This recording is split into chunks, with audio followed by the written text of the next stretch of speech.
Speaking of Jason McClellan, he is a guy who follows UFO news on a regular basis. And I'm talking at least a few times a day. He'll check his emails and look on the internet. And he'll post several stories throughout the day, which is really cool. So he's following UFO news on a regular basis. He posts it at openminds.tv, and then he comes here weekly to tell us about the UFO news. Let's go over to Jason McClellan, and let's talk some UFO news. Hello, Jason. Let me make sure I have my radio voice on, Alejandro. Yeah, don't do your regular yo. No, I've got my radio voice ready. Crazy, man. That's right. Well, greetings, everyone. This is your Open Minds News Brief for Monday, January 23rd, 2012. We'll start off with a UFO sighting. 6 UFOs were recently photographed in neighboring counties in England. The first of the 2 sightings occurred on the afternoon of January 7th in Kent. The witness, Ernestus Grixas, snapped a photo of 2 UFOs. He didn't notice the mysterious objects at the time, as he was simply taking photos on his iPhone of a cherry picker outside his home. Grixas only noticed the UFOs later when he was reviewing the photos. He described the UFOs in his photo to the Sun as the following. There are 2 white discs. I can't explain. I'm nowhere near a flight path. One is slightly fainter, as if it is further away or going at a different speed. The second sighting occurred on the morning of January 13th in Essex, as witness Josh Cummings was driving to work. He explained to the Sun, quote, I nearly crashed. I stopped to take this picture with my mobile. It was like the UFOs were surfing the clouds. They were there for 15 seconds, then vanished. As the Daily Mail reports, the sightings were made just 30 miles apart, in an area now dubbed the country's UFO hotspot. All 6 of these UFOs look strikingly similar, at least to me they do. Could the close proximity of the sightings, the, quote, remarkably similar UFOs, as the Sun describes them, and the matching ages of the 2 witnesses all be a coincidence? Both the witnesses happen to be 21 years old. Of course they could be a coincidence. It's possible that the same UFOs were seen by the 2 witnesses in different locations, and this happens frequently, but unfortunately few sightings are photographed by multiple witnesses. We wish we had more of that. The nearly identical UFOs bear a striking resemblance, in my opinion, to reflections of light bulbs hanging in light fixtures. Both photos were reportedly shot through windows, which increases the probability that the strange objects were simply light reflections. And some suggest the possibility that the 2 witnesses may know each other, hinting at a possible hoax. And I was speculating at this myself, Alejandro, and I came across the website of one of the witnesses. So one witness was identified by the Sun as a car salesman. And I noticed the other witness on his website listed that he owned a car sales business. So that paired with the matching ages, matching with the close proximity to the 2, I thought there might be something fishy going on. However, I must state that the witness, Grixas, contacted me and wanted to share his side of the story. So he wanted me to know that absolutely he did not hoax the photo. And he said, quote, I personally can't say whether it was a UFO or not because I was too busy focusing on my camera. I am a UFO fanatic, and I wish I did see it with my own eyes. But at this point, it remains a mystery. Mm-hmm. Now, if I read correctly, this was, they were both shooting through glass. Correct. Yeah, see, because this really looks like, to me, the reflection of a lamp on the window, and which happens quite a bit. And people typically say they didn't notice the UFO when they took the picture. And the reason is, we ignore reflections when we're looking through windows. It's something that's every day, and our brains just kind of don't register it. And so we see it afterwards. That happens a lot when people are taking pictures. You ignore things that are mundane and everyday, and then sometimes those things look weird in your pictures. And that's why people say that. So that's what it looks like to me. Yeah, and one of the witnesses, he shot through glass, but he said it was in his car, so it wouldn't necessarily fit with like a lamp in a house. Yeah. But when you look at it, it could also be a street lamp, a couple of street lamps. And sometimes glass distorts an image or a reflection and makes it look like there are multiple objects when there could have just been 2 rather than 4 in that particular picture. But we don't know. But it does look like the reflection of a light or a lamp in the window. Yeah, that's the hard part. But they were interesting pictures. Yeah, they are interesting. And you know, I think, not to speak for you, the reason you want to look for that sort of thing is because what I am striving to find is photos that are incontrovertible evidence, because you want to take this to scientists and to people who are skeptical or mainstream people and say, look, you can't deny this is something weird.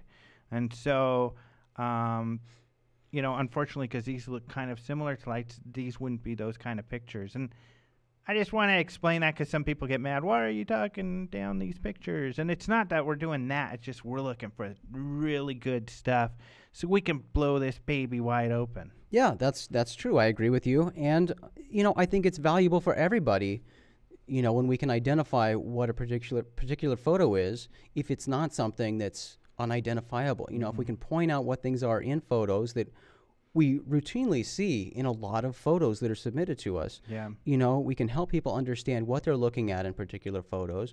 We can make people aware so they know that when they have a photo of that, that's not something that's mysterious. It's not what we're looking for. Yeah. You We know? saw weird lights in the sky recently. We did. They turned out to be mundane things, and we had special mystery guests with us who our audience will find about sometime in the future. Yeah, that's right. They're had really crazy lights, and then they turned out to be nothing special. we had a life-changing experience, my friend. Change your life? It did change my I was life. like, eh. It was life-changing for me. Yeah, Good. It was hopefully fun. we'll talk about that in the future, but that's a nice teaser for everybody. Yeah, a little teaser. All right. In other news, well, it was just a couple weeks ago that our guest from last week, Lee Spiegel of the Huffington Post, reported that the Mutual UFO Network, also known as MUFON, had already noticed an increase in UFO sightings reported in the first week of January compared to last year. And there was more activity reported by MUFON last week, but not related to UFO sightings. On Tuesday, January 17th, the Greeley Tribune reported that MUFON's international director, Clifford Clift, will be stepping down from his post. Cliff, who has occupied the position since March 2010, is resigning because he wants to spend more time with his family and because he wants to, you know, spend more time being retired. And good for you, Cliff. That's what I want to do. Mm-hmm. It wouldn't be acceptable for me to do it, but he's of the comfortable age where I think it's acceptable. Society will allow him to he told enjoy me retirement. he's getting tired. Yeah. You know, he wants to chill out. And, you know, I don't think people understand these MUFON board members put in a lot of hours. Cliff is one of those guys. And people think, oh, you know, MUFON has all these resources. They don't. People are working and everything. People are busy. You only have a few people out there who are really giving it their all. And Cliff has been one of those people for many, many years. Right. Yep. And David McDonald, a MUFON board member who has served the organization as Assistant Director of Investigations, Star Team Administrator, and State Director of Kentucky, will be replacing Clift as International Director on February 1st. Clift will reportedly remain active with the organization as he oversees the archives. But the organization's structure change isn't the only major activity recently reported by MUFON. MUFON headquarters, currently based in Greeley, Colorado, will be relocating to Ohio. Roger Marsh of Examiner.com explains, quote, McDonald will move MUFON International Headquarters to Cincinnati, Ohio, where he operates Global Airline Education Center and campus. Being centrally located, the international headquarters will be easily accessible to many more members. Cincinnati is within a 6-hour drive for 60% of the population of the United States, end quote. Clift is asking everyone to have patience during this transition period. He recently stated, quote, keep your eyes on the sky, and let's all welcome Mr. David McDonald as MUFON's new international director, end quote. And I know we've mentioned repeatedly that Clifford Clift will be speaking at the International UFO Congress, and just so you all know, nothing has changed with that. His stepping down has not affected that, and we are excited that Clifford Clift will still be speaking at the International UFO Congress. And I believe he speaks on Wednesday, the 22nd of February. Cool. So come on out and see Cliff. Yeah, come meet Cliff. He's a really, really, if you haven't seen him talk or you haven't met him, he's a really nice guy. And he doesn't shy away from any questions. He's just one of the, and he's so funny. He's a lot of fun to watch talk. He's really funny. It's an odd description, but Cliff is one of the few people that I would describe as real. He's a real person. He's very down to earth. He's very accessible, and you're right. He is so funny. I don't think I've ever had a moment with Cliff where he doesn't make me laugh. Yep. He's a joker. I like him. Yep, he's a good dude. All right. Here's something kind of interesting. Well, it might sound like the plot of an awesome Hollywood movie. Russia wants to put a base on the moon.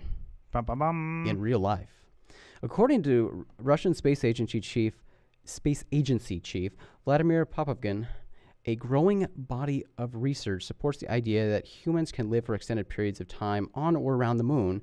And as Space.com reports, Popovkin claims Russia is currently in talks with NASA and the European Space Agency about constructing manned research colonies in orbit around the moon and even on the moon. But here's where it's weird. Apparently NASA denies these claims. So NASA spokesman J.D. Harrington told Space.com, quote, "We believe Popovkin may be referring to the work of the International Space Exploration Coordination Group, the ISECG, and its Global Exploration Roadmap." Now, we talked probably months ago about this Global Exploration Roadmap of theirs, and what it is they developed a long-range roadmap for space exploration that included a possible manned mission to an asteroid or even the moon, but apparently no mention of a moon base. So we have this Russian scientist making these claims, and it certainly grabbed a lot of headlines. But NASA's saying, nah, I think he misinterpreted. What do they know? I mean, just because, and these days, some of the news that's come out is Russia is, I don't know if they're kind of throwing their weight around a little more because they have some weight to throw around since they're shuttling us around, but how they're thinking of separating their programs from NASA and doing their own stuff. So if that's the case, we don't know if they're planning that or not. I think a Russian we don't, scientist but their response is to his claim saying that Russia is working with NASA and the European Space Agency at building these bases. Maybe it was supposed to be a secret. I think it was. Uh-oh. I know. It seems kind of fishy that, they'd come out and say this, and then NASA goes, that's not true. They're like, dude, that was a secret. Yep. Oh. Sorry. But, it's been a weird couple of months with Russia in their space news. They've had some trouble with their rockets and satellites crashing to Earth, blaming and then the United States for causing the satellite to crash to Earth, and now saying that they're working with NASA to put a base on the moon. So yeah, it is weird. Kind of interesting. Well, let's talk about another sighting here. A glowing UFO in Devon, England was photographed by witness Gary McDermott on the night of Sunday, January 22nd. McDermott reportedly stopped his car to take a picture of a low-flying helicopter, and that's when he noticed the UFO. According to the Telegraph, the UFO was a red disc-shaped object with bright flashing lights. McDermott explained, quote, "It must have been a UFO, and I can't believe I'm saying that because I don't believe in them usually, and I'm always skeptical. But it was definitely not a normal aircraft. It was red, the shape they say UFO aircraft is, and has two bright lights coming out of it," end quote. The unknown object disappeared almost immediately after McDermott saw it, and the object in McDermott's photo, to me, at least, it appears more cigar or blimp-shaped than disc-shaped, but it's hard to tell from the photograph. And while the object looks very much like a dirigible to me, the witness's description of how the UFO vanished before his eyes is certainly not consistent with the behavior of a dirigible. According to the Telegraph, Devon police said they did not receive any UFO sighting reports in the area that night. So the object remains unidentified. This is a weird picture. I mean, and, if since the lights on this thing are on one side, if it was a disc, maybe that's why that's only one side of it turned out in the picture, and that's why it looks more cigar-shaped. Right.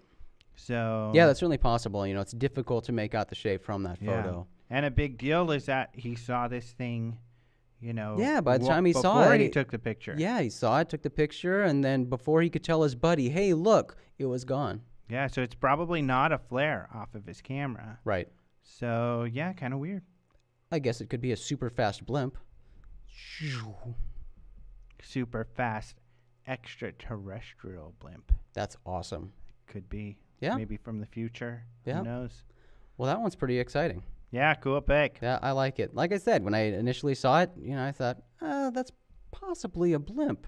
But yeah, the description again completely changes that. So Yeah. and we really talked weird. about this before. I mean, with sightings, witness testimony is Yeah. a large part of what we have to go on. You Yeah. know, and you can either believe them or not, but it's there. So that's one of the puzzle pieces we have to work with. Yep.